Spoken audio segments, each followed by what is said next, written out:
नमस्कार। सुबह के 8 बज चुके हैं और आपने देखना शुरू कर दिया है लाइव सिटीज का विशेष बुलेटिन सुबह की चाय, जहां हम आपको तमाम तरह के राजनीतिक गलियारों से लेकर के बिहार के अलग अलग हिस्सों में क्या कुछ चल रहा है, लोगों के मनो मिजाज में क्या चल रहा है, राजनीतिक गलियारों का पारा किस बात से गर्म है और क्या कुछ होने जा रहा है विभागों में, हर एक खबर से हम आपको रूबरू कराते हैं, वो भी बिल्कुल अनफिल्टर्ड तरीके से। देखिए, जैसे जैसे समय नजदीक आते जा रहा है, किस बात का, बांकीपुर विधानसभा में जो उपचुनाव है उसकी वोटिंग का ठीक उसके साथ ही उसी रेशियो उसी प्रोपोर्शन में राजनीतिक गलियारों में हलचल भी बढ़ती जा रही है। आज 18 जुलाई है, शनिवार का दिन है, लेकिन दिन शनिवार का हो या फिर रविवार का, अभी किसी को आराम करने की मोहलत नहीं मिल रही है। वजह है बांकीपुर का उपचुनाव।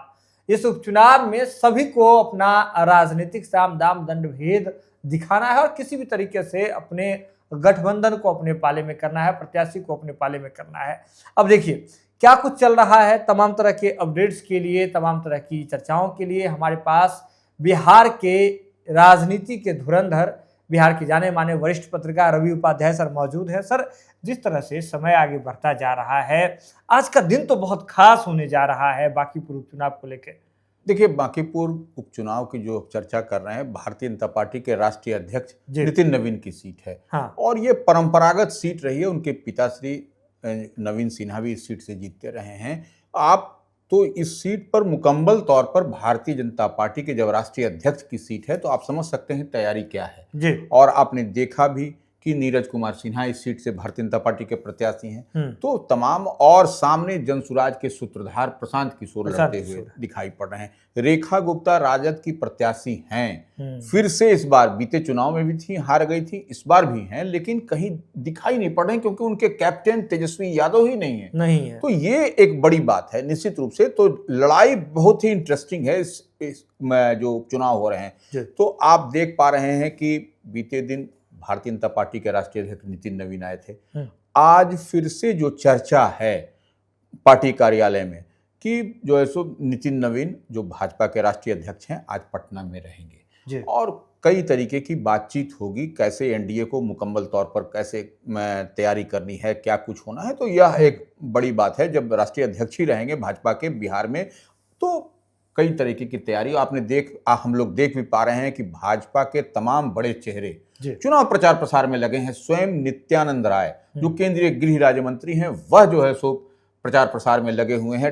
घर घर का दरवाजा नॉक कर रहे हैं, घर घर का दरवाजा ठकठका रहे हैं और अपनी पार्टी के प्रत्याशी जो भाजपा के प्रत्याशी हैं नीरज कुमार सिन्हा, उनकी जीत सुनिश्चित कराने के लिए और बड़ी मार्जिन लगाने के लिए। अब दूसरी तरफ जनसुराज भी, आपको प्रशांत किशोर भी जो है सो घर घर का दरवाजा नॉक कर रहे हैं, हर मोहल्ले मोहल्ले में घूम रहे हैं। तो यह एक बड़ी लड़ाई और कड़ी लड़ाई आपको आमने सामने की दिखाई। आज दिन भर हम लोगों की नजर इस पर भी बनी रहेगी, क्या कुछ होता हुआ दिखाई पड़ रहा है। सर, जब बांकीपुर उपचुनाव की चर्चा जब शुरू ही हो गई है और आपने प्रशांत किशोर की राग आपने आलाप ही लिया है, तो देखिए प्रशांत किशोर बीते दिन चुनाव आयोग पहुंच गए थे। सर, मामला तो काफी गंभीर लग रहा है। देखिए, चुनाव आयोग में आपको जो प्रशांत किशोर की बात है, जनसुराज का स्कूल बस्ता छाप चुनाव चिन्ह भी उनको अलॉट हो गया, जो उनका पहले भी था बीते चुनाव में विधानसभा के। वह उनका स्कूल का बस्ता चुनाव चिन्ह जैसे भारतीय जनता पार्टी का कमल छाप है, तो इनका जो है सो तो इनको भी मिला है बस्ता छाप जो पुराना इनका है। तो अब देखिए, ये जो चुनाव आयोग जो गए थे जनसुराज के, तो वह 4 मामलों पर ज्ञापन सौंपा है। हाँ। एक है कि अवैध पोस्टर अवांछित व्यक्तियों द्वारा लगाकर आचार संहिता का उल्लंघन किया। निश्चित रूप से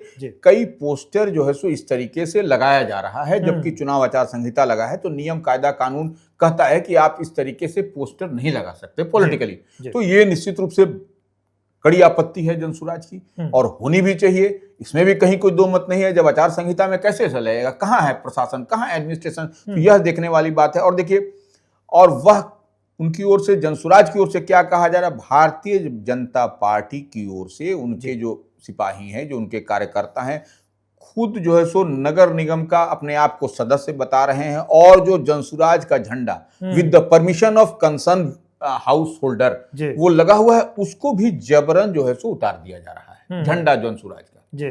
यह एक मामला आया। और देखिए, डिमांड उन्होंने किया है कि बूथ पर अर्धसैनिक बलों की नियुक्ति हो, क्योंकि बीते विधानसभा चुनाव में वह उनका एक्सपीरियंस, उनकी पार्टी का अनुभव कहता है कि नहीं रहने से अर्धसैनिक बल झोलझाल होगा। हाँ। तो ये इतनी बात हम समझ पा रहे हैं। और प्रशांत किशोर का स्कूल बस्ता तो हमने बता ही दिया कि छापे लौट हो चुका है, और क्रमांक भी उनका 9 नंबर जो संभवतः जानकारी मिल रही है वह होगा। तो इतनी बात हम लोग देख रहे हैं। तो इलेक्ट्रॉनिक वोटिंग मशीन से होगा, तमाम मुकम्मल तैयारी है, आमने सामने की लड़ाई दिखाई पड़ रही है।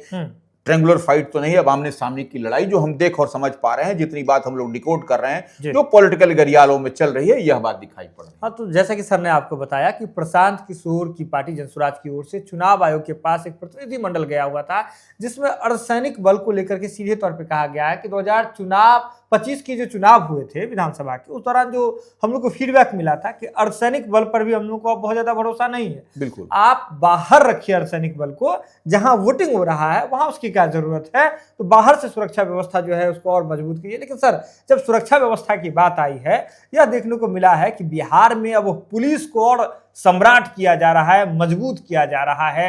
मुख्यमंत्री सम्राट चौधरी ने पुलिस कर्मियों को एक बड़ी गिफ्ट दी है, पुलिस विभाग को। देखिए, गिफ्ट नहीं है, पुलिस को और भी स्ट्रेंथन करने के लिए, पुलिस को बल को मजबूत करने के लिए सम्राट की सरकार वचनबद्ध है। और हम बार बार एक बात दोहराते हैं कि देखिए, बिहार में जब लॉ एंड ऑर्डर बेहतर होगा, विधि व्यवस्था, कानून व्यवस्था बेहतर होगी, तब यहाँ पर इन्वेस्टर आएंगे, तब बिहार की माटी के लाल के लोगों को नौकरी मिल सकेगी घर में।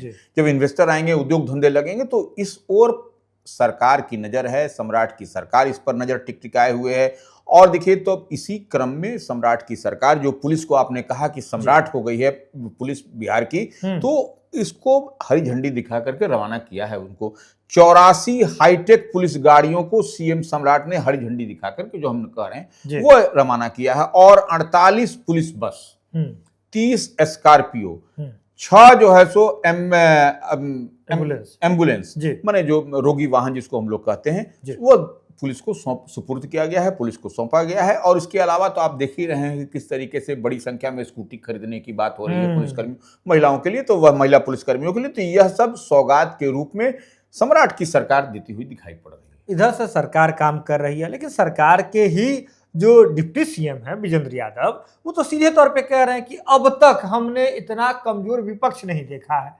देखिए, निश्चित रूप से आप एक बात समझ लीजिए, विपक्ष मजबूत होना चाहिए। हाँ। लोकतंत्र में विपक्ष मजबूत होता है तभी कुछ आपको दिखाई पड़ता है, तो ये सबसे बड़ी बात है। लेकिन तब है कि विजेंद्र यादव उप मुख्यमंत्री हैं, आपको जेडीयू कोटे से हैं, वह सम्राट की सरकार में उप मुख्यमंत्री, तो वह तेजस्वी यादव को किसी तरीके से वह कह रहे हैं कि वह अब विपक्ष का जब जो कैप्टन हम बार बार कहते हैं, नेता प्रतिपक्ष हैं, वही जब गायब हैं और चुनाव हो रहा है बांकीपुर विधानसभा का उपचुनाव, तो ऐसे में सब लोग खोज रहा है कहाँ है जो तेजस्वी यादव। निश्चित रूप से उनके कैंडिडेट भी जो रेखा गुप्ता हैं, वह भी अपने आप को उतना मुकम्मल तौर पर मजबूत समझ पा रही है कि नहीं, हमको नहीं लगता है कि जब कैप्टन नहीं होगा तो निश्चित रूप से कोई भी आदमी बिना कैप्टन के कैसे आगे मैदान में खेल पाएगा, तो ये बात है। और देखिए, तो वही कह रहे हैं कि ऐसा विपक्ष हमने नहीं दिखा, ये विजेंद्र यादव का बयान है। अब देखिए, बोल रहे हैं खजाना खाली होने की बात कही जा रही है, विपक्ष की ओर से खजाना खाली है, तो अब देखिए उस पर भी बड़ा ही सटायरिकल वे में कहा है कि खजाना का पता नहीं होता खजाना खाली है कि नहीं, कि भरा है, तो यह किसको पता होता है, वह हम उनकी भाषा में ही आप सुन लीजिएगा तो समझ जाइएगा। किसको पता होता है यह कहने की बात नहीं है,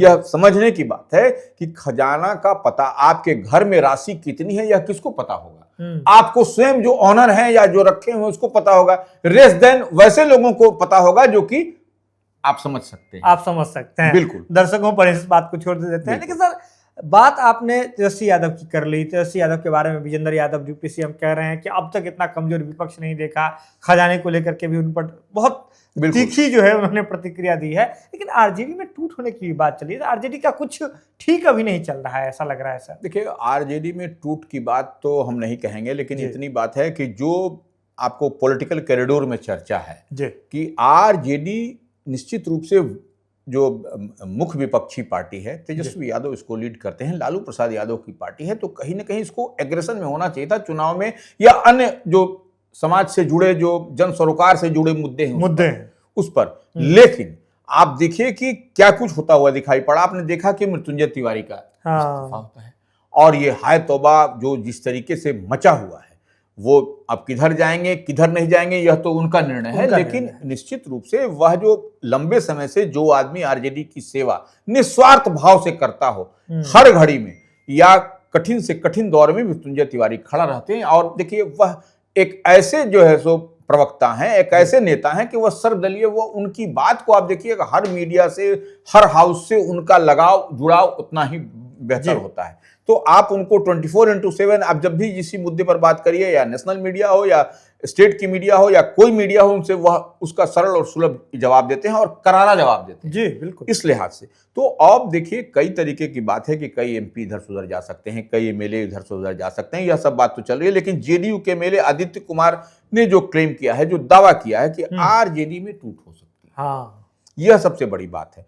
टूट हो सकती है और कई एमएलए और एमपी एनडीए के संपर्क में हैं। तो ये देखिए कई लंबे समय से यह दावा हो रहा है कि क्या होगा कैसे होगा, लेकिन देखिए यह तो समय बताएगा। लेकिन ऐसे ऐसे कई अवसरों पर हमने देखा है कि आरजेडी में इधर सुधर होते जाते रहे जी। लेकिन जिस तरह से सर ने जैसा कि बताया, आरजेडी के लिए एक बड़ा कोलेटरल डैमेज जो है इसके रूप में देखा जा रहा है। जो उनके प्रवक्ता मृत्युंजय तिवारी आरजेडी के साथ हर वक्त में खड़े रहे, जैसी भी परिस्थिति रहे उस समय में मृत्युंजय तिवारी खड़े रहे थे। और जैसे ही देखिए, जैसे ही अगर कोई इस तरह का व्यक्ति आपके घर को छोड़ करके जाएगा तो सवाल तो उठने लगेंगे ना। और राजनीति है, राजनीति में तो मौके पे ही चौका लगाया जाता है। लेकिन सर जिस तरह से अब बात हो रही है घर छोड़ने की, नीतीश कुमार बिहार के मुख्यमंत्री रहे, लंबे समय तक रहे, बिहार को सजाया संवारा, अब दिल्ली के हो गए हैं नीतीश कुमार सर। नहीं देखिए, दिल्ली के नहीं, वो राज्यसभा के सांसद हुए हैं जी। एनडीए के सर्वमान्य बड़े चेहरे हैं वो,